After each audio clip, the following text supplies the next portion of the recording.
Hello everybody, అందరికీ నమస్కారం.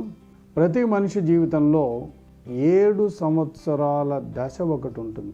ఆ 7 సంవత్సరాలు చాలా ముఖ్యమైనవి. ఎప్పుడు ఏంటి అనే వివరాల్లోకి వెళ్దాం. బ్రూస్ లిప్టన్ అని బ్రెయిన్ మీద చాలా రీసెర్చ్ చేసిన ప్రపంచ ప్రఖ్యాత వ్యక్తి, ఆయన కూడా చెప్పాడు ఇది. జీవితంలో మొట్టమొదటి 7 సంవత్సరాలు చాలా ముఖ్యమైనవి. సో ఈ 7 సంవత్సరాలు కానీ, ఎందుకంటే మనం ఒక ఐడియాస్ని ఫామ్ చేసుకోవడం, ఒక మానసిక ముద్రలని డెవలప్ చేసుకోవడం, కొన్ని ఒపీనియన్స్ని డెవలప్ చేసుకోవడం, బిలీఫ్ సిస్టమ్ని డెవలప్ చేసుకోవడం అనేది అప్పుడు జరుగుతుంది కనుక ఆ 7 సంవత్సరాలు చాలా ముఖ్యమైనవి. అయితే మరి ఆ 7 సంవత్సరాల్లో చిన్నపిల్లలకి అంతగా తెలియదు కదా, దానికి బాధ్యులు తల్లిదండ్రులే. అయితే ఈ తల్లిదండ్రులు జనరల్గా మనం బయట వింటూ ఉంటాం, పిల్లల్ని పెంచటం ఎలా, పిల్లల్ని పెంచడానికి ఏమైనా పద్ధతులు ఉంటాయా అని. ఒక మాట వాస్తవం మాట్లాడుకుంటే, పిల్లలు అనేవాళ్ళు చెట్లు కాదు. చెట్లను పెంచినట్టు పిల్లల్ని పెంచలేం. పిల్లలకి కేవలం మనం కొన్ని సౌకర్యాలు కల్పించగలుగుతాం, కొన్ని నమ్మకాలు వచ్చేటట్టుగా మనం వాళ్ళని ప్రవర్తించి వాళ్ళ జీవితాన్ని తీర్చిదిద్దాలి తప్ప వాళ్ళని పెంచుతామని అనుకుంటే తప్పు. వాళ్ళే పెరుగుతారు. సో అందుకని వాళ్ళ విషయంలో ఆ మొట్టమొదటి 7 సంవత్సరాల్లో తల్లిదండ్రులు తీసుకోవాల్సిన జాగ్రత్తలు ఏంటి అనేది మనం ఇప్పుడు చర్చించుకుందాం. పిల్లలకి ఇచ్చే తర్ఫీదు ఏంటో ఆలోచిద్దాం. ఇది తల్లిదండ్రులకి ఒక విధంగా చెప్పాలి అంటే ఒక ప్రొబేషనరీ పీరియడ్ లాంటిది. ఒక ఉద్యోగి ప్రొబేషన్ పీరియడ్లో కష్టపడినట్టు, ఒక వ్యాపారస్తుడు వ్యాపారాన్ని నిలదొక్కుకోవడానికి చేసినట్టుగా పిల్లలని కన్న తల్లిదండ్రులు ఒక 7 ఏళ్ల పాటు కొన్ని పద్ధతుల్ని కానీ పాటించగలిగితే డెఫినెట్గా వాళ్ళ జీవితాన్ని ట్యూన్ చేసినట్టు అవుతుంది. అయితే వాళ్ళు మనం ఇంతకుముందుగానే అనుకున్నట్టుగా వాళ్ళు చెట్లు కాదు పెంచడానికి, వాళ్ళు కదిలే జీవాలు. సో కదిలే జీవాలు కనుక రకరకాల వాతావరణాల్లోకి వాళ్ళు వెళ్తూ ఉంటారు. స్కూల్కి వెళ్తారు, రకరకాల ఫ్రెండ్స్ ఉంటారు, రకరకాల అనుభవాలు ఉంటాయి, రకరకాల చూస్తూ ఉంటారు, నేర్చుకుంటూ ఉంటారు. కనుక ఇంటికి వచ్చి ఎక్కువ టైము తల్లిదండ్రులు మన దగ్గరే వాళ్ళు గడుపుతారు. కనుక వాళ్ళకి ఈ 7 సంవత్సరాల్లో కొన్ని అలవాట్లు నేర్పేయాలి. అవి ఏంటో ఒక్కొక్కటి చూద్దాం మనం. మొట్టమొదటిది, వాళ్ళతోటి ఎక్కువ సమయం గడపాలి. నాకు టైం లేదు, నేను ఉద్యోగం చేస్తున్నాను, నేను అది చేస్తున్నాను, ఇది చేస్తున్నాను కనుక నాకు టైం లేదు అనే పదం వాడకుండా. ఎందుకంటే ఒక విషయం మనం గుర్తుపెట్టుకోవాలి, వాళ్ళు ఈ ప్రపంచంలోకి వచ్చారు కేవలం వాళ్ళేదో మేము ఈ ప్రపంచంలోకి రావాలని ఉత్సాహంతో రాలేదు. మనకి పిల్లలు కావాలి, ఆ పిల్లల చేత అమ్మ నాన్న అనిపించుకోవాలి. సో ఆ తల్లిదండ్రులు కూడా కొంత టైంని స్పెండ్ చేయాలి. ఆ టైం నాకు లేదని అనటానికి వీల్లేదు. అలాగే వీళ్ళకి మంచి అలవాట్లు నేర్పాలి చిన్నప్పటి నుంచే. అంటే ఏ రోజు హోంవర్క్ వాళ్ళు ఆ రోజు చేసుకునేటట్టుగా, మంచి పదాలు వాడేటట్టుగా, మంచి మాటలే మాట్లాడేటట్టుగా, పెద్దల్ని గౌరవించేటట్టుగాను, అలాగే స్కూల్కి వెళ్ళినా వెళ్ళకపోయినా 2 పూట్ల మార్నింగ్ ఒకసారి సాయంత్రం ఒకసారి స్నానం చేసేలాగా. ఇది చాలా చిన్న విషయం కదా అనుకోవచ్చు, లేదు, ఈ అలవాటు అనేది ఎంత ముఖ్యం అంటే పెద్ద అయిన తర్వాత తెలుస్తుంది దానికి. అలాగే వీళ్ళకి ఎక్కడ వస్తువులు అక్కడ పెట్టడం అనేది నేర్పించటం లాంటివి కొన్ని అలవాట్లు చిన్నప్పుడే చేయాలి. పెద్ద అయిన తర్వాత వాళ్ళకి అది అప్పటికే వాళ్ళకు ఒక మైండ్ సెట్ వచ్చేస్తుంది, తర్వాత వాళ్ళు పట్టించుకోరు. అలా నేను నా కౌన్సిలింగ్, నా కెరియర్లో ఎంతో మందిని చూశాను. వాళ్ళు మారడం చాలా కష్టంగా ఉందని వాళ్ళతో ఉండేవాళ్ళు చెప్తారు. సో వాళ్ళకి ఎంతో చెప్తే కానీ వాళ్ళు మారరు. ఎందుకంటే వాళ్ళు మారడానికి వాళ్ళు చాలా ప్రయత్నం చేయాల్సి వస్తుంది. ఎందుకంటే మన సైన్స్ ప్రకారంగా కూడా మన న్యూరల్ పాత్వేస్ అలా అయిపోతాయి. అందుకని వాళ్ళు అప్పుడు కష్టపడకుండా ఉండాలంటే ఈ మొదటి 7 ఏళ్లలో ఇంకేం చేయాలో కూడా చూద్దాం. చదువు విషయంలో మాత్రం వాళ్ళకి దేంట్లో ఇంట్రెస్ట్ ఉందో తెలుసుకోవాల్సిన అవసరం ఎంతైనా ఉంది తల్లిదండ్రులకి. ఎన్నో చోట్ల ఎంతోమంది చెప్తున్నారు, అయినా కూడా ఇప్పటికీ కొంతమంది తల్లిదండ్రులు మళ్ళీ అదే తప్పు పని చేస్తున్నారు. ఏంటంటే, నేను ఇంజనీర్ అవ్వాలనుకున్నాను, నేను అవ్వలేదు కనుక నువ్వు ఇంజనీర్ అయి తీరాలి. నిన్ను ఎలాగైనా సరే డాక్టర్ చేయాలనుకున్నాను, నువ్వు డాక్టర్ అయి తీరాలి అని చెప్పి వాళ్ళకి ఇంట్రెస్ట్ ఉన్నా లేకపోయినా వాళ్ళని బలవంతం చేయడం అనేది ఈ రోజుకి జరుగుతూ ఉంది. అది చేయకూడదు. ఈ సందర్భంలో మీకు ఒక విషయం చెప్పాలి. మల్టిపుల్ ఇంటెలిజెన్స్ అని అంటారు.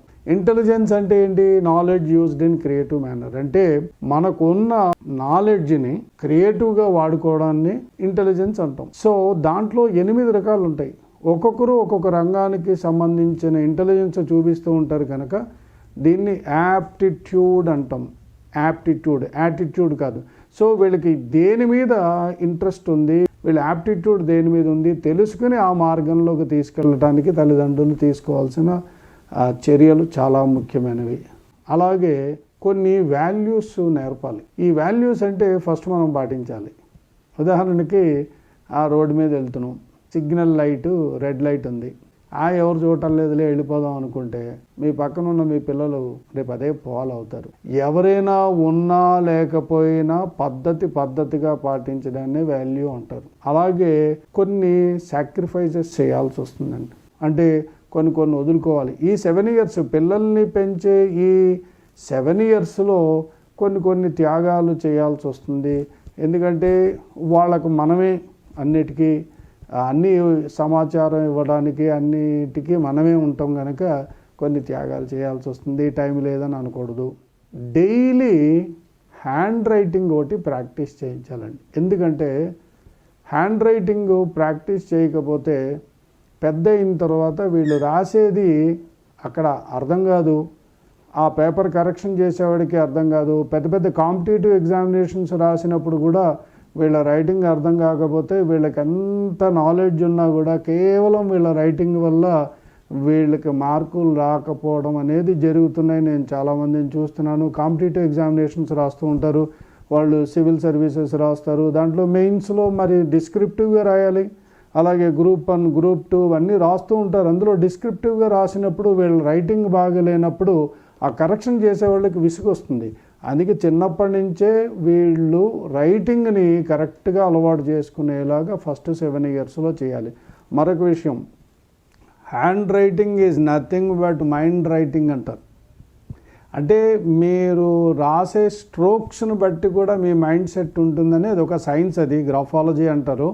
ఆ సైన్స్ ప్రకారంగా కూడా రైటింగ్ అనేది చాలా ముఖ్యం కనుక రైటింగ్ మీద ఇంపార్టెన్స్ పెట్టాలి. మరొక విషయం, ఎల్కేజీ నుంచి ఎల్కేసి అని నేను ఎప్పుడూ చెప్తూ ఉంటా. ఫస్ట్ లాంగ్వేజ్ మీద పట్టు ఉండాలి. Next knowledge, 3 confidence. ఈ మూడిటి మీద కానీ శ్రద్ధ పెడితే ఫస్ట్ 7 yearsలో డెఫినెట్గా వాళ్ళకి ఒక మంచి లాంగ్వేజ్ వస్తుంది, మంచి నాలెడ్జ్ వస్తుంది, మంచి కాన్ఫిడెన్స్ ఉంటుంది.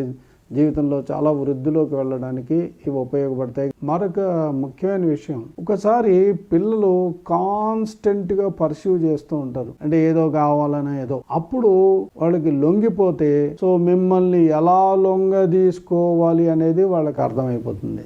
మీరు ఒకసారి ఎస్ అంటే ఎస్, నో అంటే నో అన్నట్టుగా మీరు ఉంటే ఒకసారి అమ్మ కానీ నాన్న కానీ ఎస్ అంటే ఇంక ఎస్ మీదే నిలబడిపోతారు, వీళ్ళు నో అంటే నో మీదే నిలబడిపోతారు.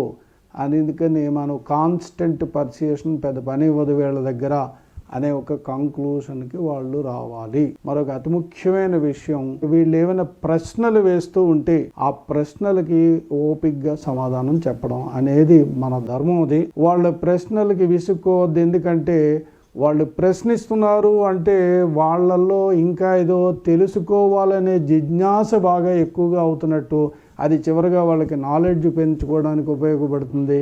వాళ్ళే జీవితంలో సక్సెస్ఫుల్గా ముందుకెళ్తారు. ఇకపోతే కొన్ని మిస్కన్సెప్షన్స్ ఉంటాయి వీళ్ళకి. ఆ మిస్కన్సెప్షన్స్ కూడా లేకుండా చేయాలి. అంటే వీళ్ళ గ్రాస్పింగు, కాన్సన్ట్రేషను, మెమరీ, లక్, ఇలాంటి ఇంటెలిజెన్సు, ఇలాంటి వాటి మీద కొన్ని మిస్కన్సెప్షన్స్ మన సొసైటీలో ఉన్నాయి.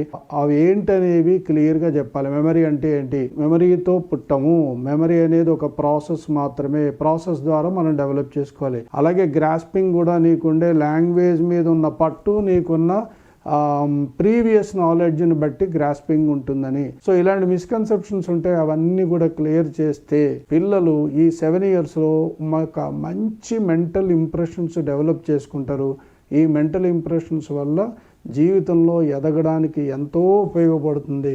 మరొకసారి ఈ విషయం చెప్పదలుచుకున్నాను. పిల్లల్ని పెంచడం అంటే పిల్లలు వృద్ధిలోకి రావడానికి కావలసిన వాతావరణాన్ని క్రియేట్ చేయటమే. ఈ సమాచారం అంతా తీసుకుని ఆ ప్రకారంగా యంగ్ పేరెంట్స్ ఇవి ఫాలో అయితే డెఫినెట్గా వాళ్ళ పిల్లల్ని చక్కగా రూపుదిద్దిన వాళ్ళు అవుతారని నాకు నమ్మకం ఉంది. నేను ఒక కౌన్సిలింగ్లో చూసిన అన్ని విషయాలని దృష్టిలో పెట్టుకుని మీకు ఇవి చెప్తున్నాను కనుక ఇవి పాటిస్తారని తలుస్తూ ఈరోజు ఈ ఎపిసోడ్ ముగిస్తున్నాను. మీకు ఇవి నచ్చితే తప్పకుండా లైక్ చేయండి, అలాగే ఛానల్కి సబ్స్క్రైబ్ చేయండి. ఇంకా అనేక రకాల విషయాలతో మేము ఎందుకు వస్తాను. అంతవరకు సెలవు. మీ సత్య నాగేష్. నమస్కారం.